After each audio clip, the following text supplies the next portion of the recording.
I believe one of the greatest maps to ever touch the Garry's Mod workshop is Garry's Mall. It's exactly what it sounds like. It's a mall in Garry's Mod. There are tons of references within it, and it's overall a phenomenally made map. I don't see this map talked about enough for how great it is, so in this video, I will be covering just about everything there is to show on this map. Also, this is the second video on my channel, so I would appreciate any feedback on pretty much anything.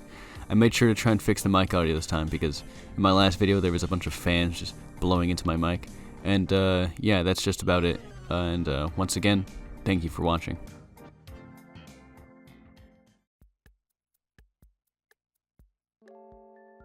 When first spawning to the map, we're placed outside in the parking lot. It's dark outside, and it is just pouring rain. We're greeted by the big sign outside the mall reading Garry's Mall, with this being the Garry's Mall, of course.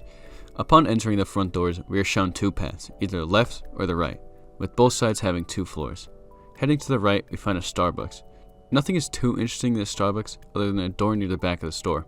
Upon clicking on it, we are greeted with text that reads the following: "Solve the riddle. He wears a red hat, has a white beard, and a blue coat. Bring him, and you shall enter."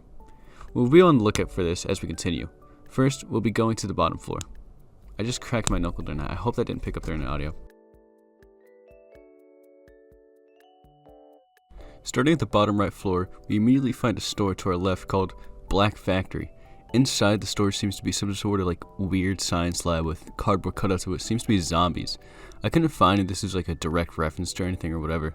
Nothing too interesting here, so we're just gonna be leaving. The next store seemed to be some sort of like hippie store. Once again, there's nothing too interesting here other than them selling like some assortment of rocks labeled as like strange crystals and one of them labeled as gems and shit. So yeah, that was quite interesting, I guess. At the end of the bottom floors is just a bathroom. This is here on both the left and right side of the store. It's just a basic restroom with one side being for boys and the other side being for girls. One detail, however, is the fact that the supposed mirror in the bathrooms isn't actually a mirror, but it's a window to the other restroom, which you can see on the other side. So yeah, that is pretty fucking weird. At the top floor on the right side of the mall are some more stores, first of which being a Krispy Kreme donut shop. Once again, just nothing too interesting here other than a sign that had been put up asking people to stop drinking, and that the people who violate the rule will be dealt with. So yeah, they're probably taking them out back and like, you know, executing them, so yeah, that's pretty cool. The next shop is a place called Zero Smooth. This place does have a few interesting things about it, like this Ben Drown statue that stares at you from the corner. Also, after walking in and just waiting in the room for a bit, the picture frame above the fireplace will fall down, and inside are credits for the people who made the room, alongside a copy of the video game Mother 2 of all things. Also, I have no clue if this is intentional or not, but if you hit the Ben Drown statue, it for some reason starts bleeding. So yeah, I'm gonna just leave this room before I get like haunted by Ben Drown in the middle of the night, so yeah. The last place is just a music store called Troubled Times. Once again, nothing too interesting here other than that there's some type of album looking type thing of the Midnight Riders, which is a fictional band from the Left 4 Dead series.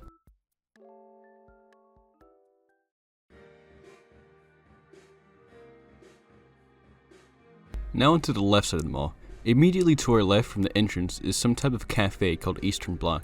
There's nothing too interesting other than that there's some weird menu items like monkey juice or ethanol of all things. Now going to the bottom left side, we find Uncle Garry's, which is a pretzel shop, with the name being a clear reference to Garry, you know, the creator of Garry's Mod. One thing I did find interesting is in the back of the shop is a freezer, and when you enter it, all music from the map just abruptly stops, which I thought was kind of eerie.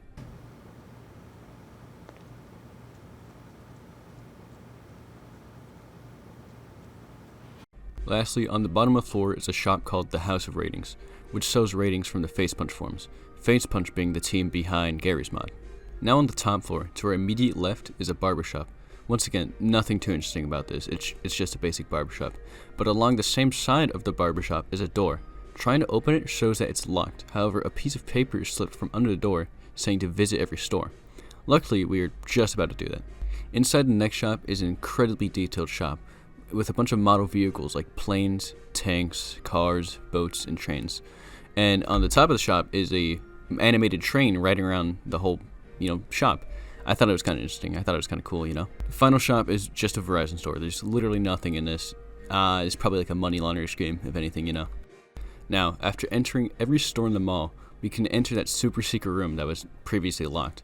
Upon entering it, the mall music stops and is replaced with a creepy type of ambience.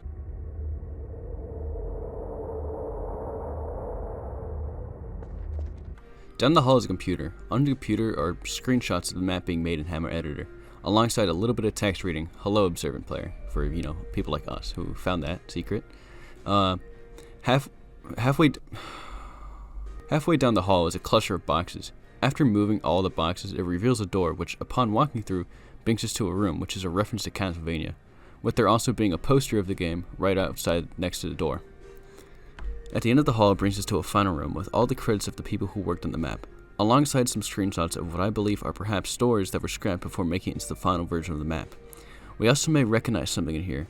There's a little object of a man with a red hat, white beard, and a blue coat. The guy from the riddle, all the way at the beginning of the map in the Starbucks. So taking this guy, we can bring him all the way back to the Starbucks and finally open the door. The door just gives credit to whoever worked on the Starbucks room. One last Easter egg I was able to find is that by going to the water fountain in the middle of the map and interacting with one of the rocks, it plays a little pebble noise. This then makes the hot air balloon in the middle of the map slowly descend down. Once it's reached the floor, there's nothing much you can do with it, but it's still kind of cool to have it down there. So yeah, that's pretty much it for the map. Lots of cool Easter eggs in this map, and I recommend you go play around in it for yourself, since it's a pretty cool map that I don't see talked about that often. That's pretty much it for this video. I hope you enjoy this. If you have any suggestions for video ideas, please leave them in the comments because I'm struggling to make new video ideas. Anyways, that's pretty much it, and once again, thank you for watching.